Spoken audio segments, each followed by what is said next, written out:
নমস্কার, আমি অ্যাস্ট্রো হিমাংশু ভাগ্যের দোয়া থেকে আপনাদেরকে জানাই আন্তরিক শুভেচ্ছা, অভিনন্দন ও ভালোবাসা। আশা করি ঈশ্বরের কৃপায় আপনারা সকলেই সুস্থ আছেন, ভালো আছেন। দেখুন, আমি আজ যে প্রেডিকশনটা করতে চলেছি, জাতিকারা হলে আপনারা আপনাদের বাঁ হাতটাকে দেখুন, আর জাতকেরা হলে আপনারা আপনাদের ডান হাতটাকে দেখুন।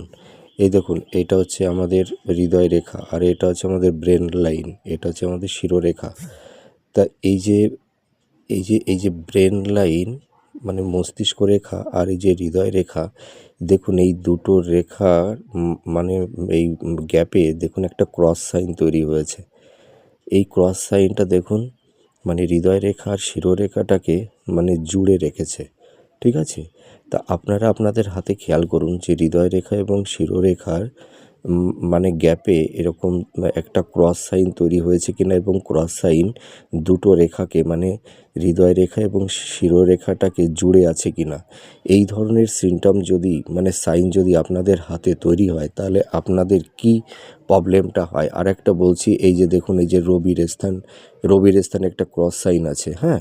এরকম যদি আপনারা আপনাদের হাতে দেখতে পান, তাহলে আপনারা কি অসুবিধার সম্মুখীন হতে হয় আপনাদেরকে, সেটাই আমি বলবো। দেখুন, আপনারা সংসারের জন্য এত পরিশ্রম করছেন, এত এফোর্ট মানে কর্ম আপনারা করছেন, কিন্তু সংসারে কোনো সুখ শান্তি আপনাদের মানে হচ্ছে না। সংসারে সর্বদাই স্বামী, সন্তান, মানে আপনার ফ্যামিলির আরও যেসব সদস্যরা আছে, তাদেরকে নিয়ে সবসময় একটা চরম অশান্তিতে আপনাদের ভুগতে হয়।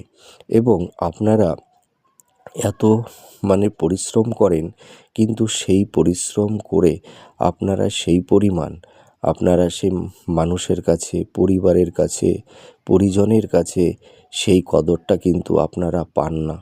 এটা আপনারা মিলিয়ে দেখুন, দেখবেন আশা করি এই প্রেডিকশানটা অনেকটাই আপনাদের সঙ্গে ম্যাচ করবে। আর একটা জিনিস আমি বলি, এই ক্রস সাইনের মানে যেমন একটা নেগেটিভ সাইন আছে, এর পাশাপাশি আর একটা পজিটিভ সাইনও আছে। দেখবেন আপনারা যদি কোনো বড় অসুবিধার মধ্যে পড়ে যান, মানে যে কোনো উপায়ই হোক না কেন, সেটা ঈশ্বরের আশীর্বাদই হোক, আর কোনো মানুষের আপনার মানে নিকটস্থ কোনো শুভাকাঙ্ক্ষী মানুষের সান্নিধ্যেই হোক, আপনারা কিন্তু সেই বিপদ থেকে আপনারা অনেকটাই পরিত্রাণ পেয়ে যান।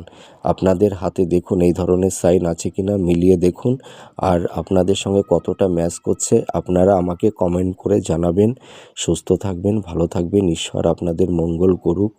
আমি এটাই ঈশ্বরের কাছে প্রার্থনা করি। আবার পরে আপনাদের সঙ্গে দেখা হবে।